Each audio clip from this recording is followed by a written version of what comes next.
Okay, let's try a problem here regarding equilibria. So we have this equilibrium here. At high temperatures, N2 and O2 can react to produce NO, which is what we see here, and this is an equilibrium. So first, write the expression for the equilibrium constant Kp for the forward reaction. So we need a Kp, and so this is just like Kc, it's just that instead of concentrations, we'll list partial pressures. So partial pressure of NO squared, right? Because we have that 2 right there. And then partial pressure of N2, partial pressure O2.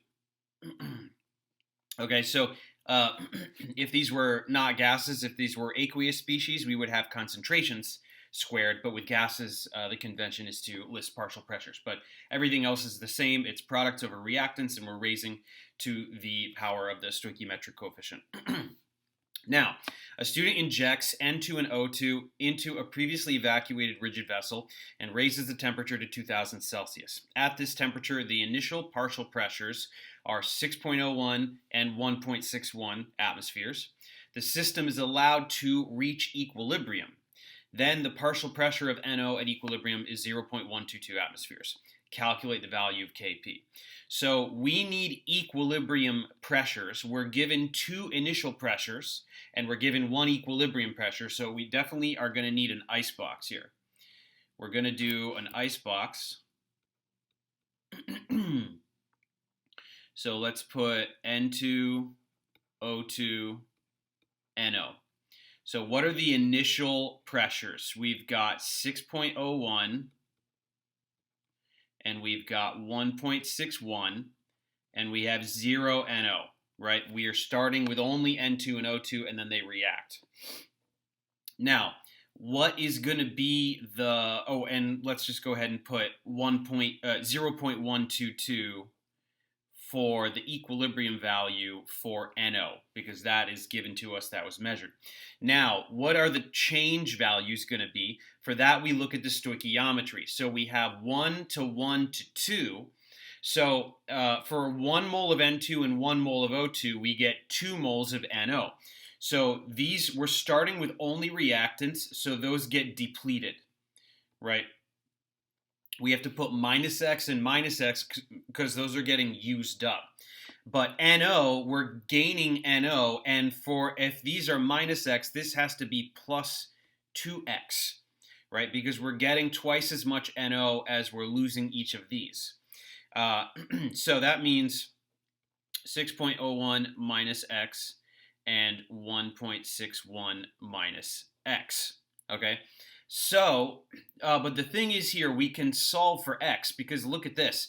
NO goes from 0 to 2X, so the equilibrium pressure should be 2X, but we're also told that is 0.112. So if 2X equals 0.122,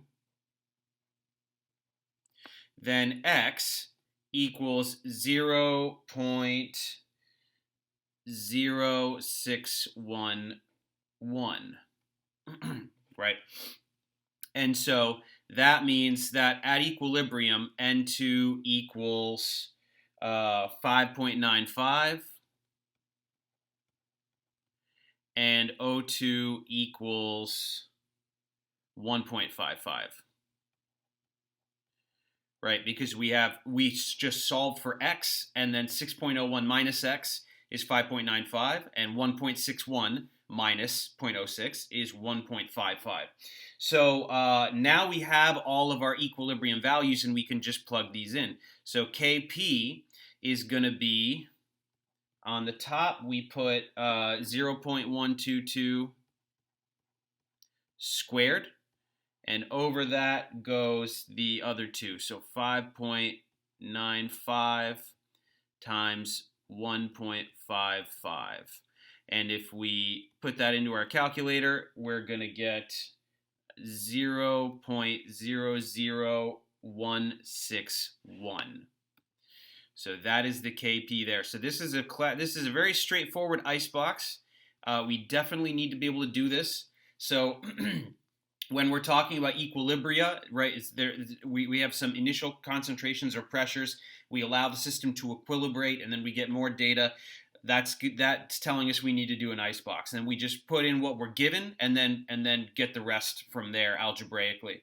And then here we were able to solve for x, so we got all of the equilibrium pressures that way, plug them into the Kp expression, which we figured out earlier, and then we got our Kp. So that's that one. Now, nitrogen monoxide can undergo further reactions to produce acids such as HNO2, a weak acid, with this Ka and a pKa of 3.4. So a student is asked to make a buffer solution with a pH of 3.4. So notice that this is the same as the pKa. Right, the pH of 3.4, that's what we want. It's got a pKa of 3.4. Using 0.1 molar nitrous, this is nitrous acid, and 0.1 molar sodium hydroxide. So why is it that putting these together can result in the formation of a buffer solution? We're going to need a net ionic equation. So let's show that net ionic equation. So we've got HNO2. And then let's add to that, instead of putting sodium hydroxide, we know that sodium is going to be a spectator ion. That doesn't really do anything. So HO, and I'll just go down like this just because that's a little easier. And then that is going to give us, so hydroxide is going to interact with nitrous acid. This is an acidic proton. It's going to pick that up, and so we're going to get NO2 minus and water. And so what do we notice here? What qualifies as a buffer solution? A buffer solution is one in which we have a weak Bronsted-Lowry acid or base and its conjugate in roughly equal concentrations. So here we have our weak acid. Nitrous acid is not particularly strong, and here's its conjugate base. Right, so these are the reactants, this is the products in the net ionic equation, and so this qualifies as a buffer solution. Adding hydroxide to nitrous acid produces its conjugate base, and because we have these are equimolar, we know that we're going to get we know what we're going to get here. We know we're going to get a buffer solution. Now, part 2. Determine the volume of 0.1 molar sodium hydroxide the student should add to 100 milliliters of 0.1 molar nitrous acid to make a buffer solution with a pH of 3.4. So the way that we want to think of this here is that we know that the Henderson-Hasselbalch equation is going to be the way that we relate pH and pKa. And we have a pH that we're looking for, and we know the pKa of the acid. So that is going to be pH equals pKa plus the log of in this case, it is going to be the conjugate base up top over. So that's what we want to, that's how we want to understand this. And so we know that pH is going to equal pKa when this term goes away. And the way that this term goes away is when this fraction is equal to 1, right? So if this fraction is equal to 1, log of 1 is 0. And so if we have 10 raised to the 0 power, that's how we get 1. And so if this fraction is equal to 1, the whole logarithmic term will be equal to 0. It'll go away, and the pH will equal the pKa. So we need these to be in equal amounts. And the way we're going to get those in equal amounts is if we deprotonate half of the acid, right? We've got some HNO2, and we want exactly half of it to deprotonate to become the NO2 minus, so that we have the same amount, right? We have a bunch of acid, and then exactly half of it becomes the conjugate base, and the other half of it remains the acid, right? So if we have 100 milliliters of the nitrous acid, we will need 50 milliliters of NaOH, because all of that NaOH is going to deprotonate whatever nitrous acid molecule it comes across, right? So if we put 50 milliliters of NaOH, it'll turn half of the acid into the conjugate base. and we'll have the other half left over. So that will give us equal molar, that will give us equal concentrations of the acid and its conjugate base. Then this term will be 0, and then pH will equal pKa, and the pKa is 3.4. We wanted 3.4. So that's the logic that we want to use here. So we certainly need to memorize the Henderson-Hasselbalch equation, but we also need to be able to think about it logically. If we're creating a buffer solution, we need to understand how to manipulate that term. So that one's 50 mils.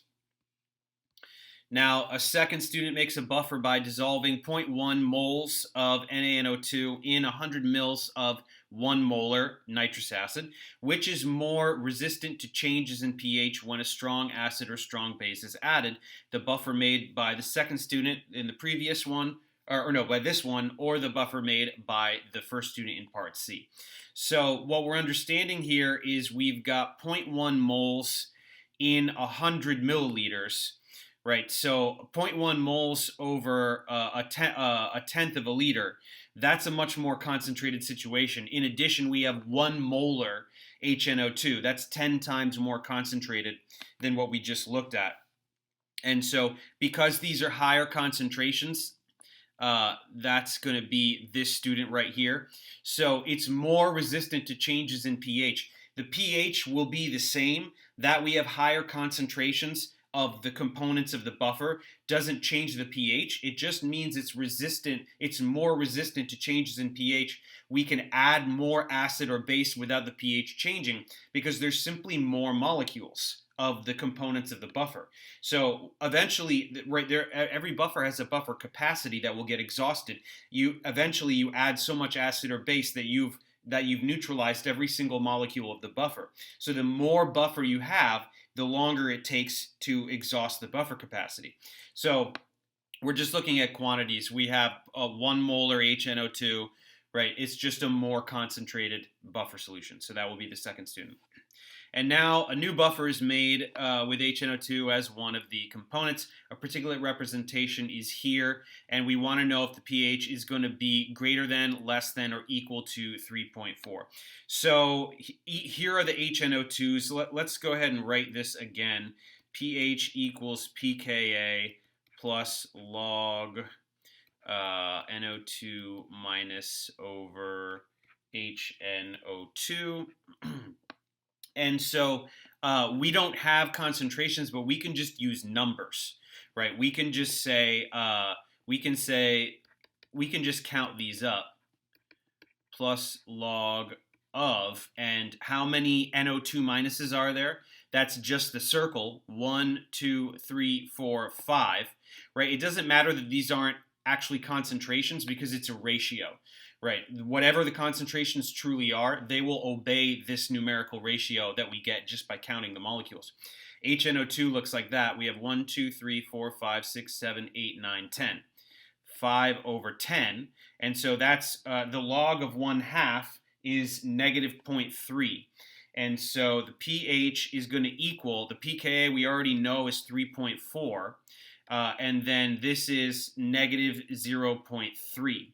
And so that equals 3.1. So the easiest way to do this is to just get the actual answer, get the pH, right? But we can also just rationalize it by the fact that we have less NO2 minus than we do HNO2, right? So the pH is going to be lower. We have a little bit more acid than we have base. That's another way of looking at it. It's going to be lower. But again, the easiest way and the clearest way to justify your answer is to just calculate the pH. Right, so you're going to, all it is getting this 5 over 10, plugging that into the calculator, we get negative 0.3, added up 3.10. So that's the pH, and this was a really cool problem that combined concepts in Equilibria. We did an ice box. We talked about pH, buffers, a lot of good stuff here.